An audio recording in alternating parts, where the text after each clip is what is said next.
녹차는 물에 우려 마시는 거지. 맞습니다. 하지만 주위를 보면 그 활용은 무궁무진합니다. 또 요즘 핫한 말차에서부터 카페인을 낮춘 호지차까지 녹차에서 시작된 차의 종류도 은근히 다양합니다. 오늘은 이런 이야기들을 해보려고 합니다.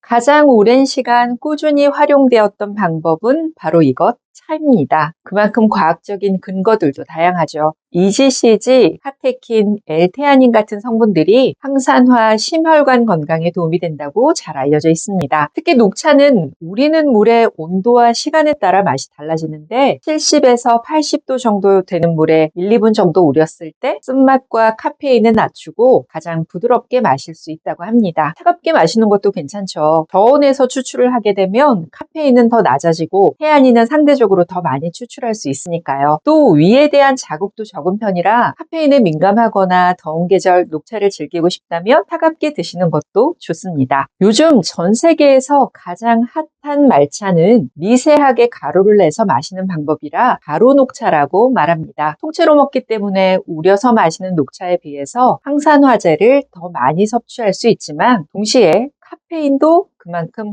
과다 섭취하게 됩니다. 말차에 관한 더 자세한 내용은 전시간 영상 통해서 더 확인해 보실 수 있습니다. 녹차 초콜릿, 녹차 아이스크림 같은 식품이나 쿠키, 베이킹의 재료로도 인기가 많습니다. 열을 사용하기 때문에 카테킨 같은 항산화력은 조금 떨어지지만 풍미와 색감이 독특하고 깔끔한 뒷맛 때문에 인기가 많은 편입니다. 건강 신경 쓰시는 분들은 소금에 대해서도 예민하실 텐데요. 녹차 소금 들어보셨을 겁니다. 카테킨의 항균 작용과 탈취 기능을 활용한 소금이라서 생선 비린내를 줄일 때 특히 인기가 많습니다. 또 충치균을 억제하고 입냄새를 줄이는 효과가 있어서 각을 재료로도 사용되죠. 마늘처럼 향이 강한 음식의 구취를 줄일 때 녹찻잎을 씹거나 녹차를 마시는 건 많이 알려진 방법이기도 합니다. 여자분들이라면 녹차 화장품, 녹차 마스크도 많이 보셨을 겁니다. 피 여드름이 있거나 피지가 많은 피부에 효과적이죠. 카테킨과 플라보노이드 성분들이 염증을 막아주고 피지를 조절하는 데 유용하기 때문에 한때 선풍적인 인기를 끌기도 했습니다.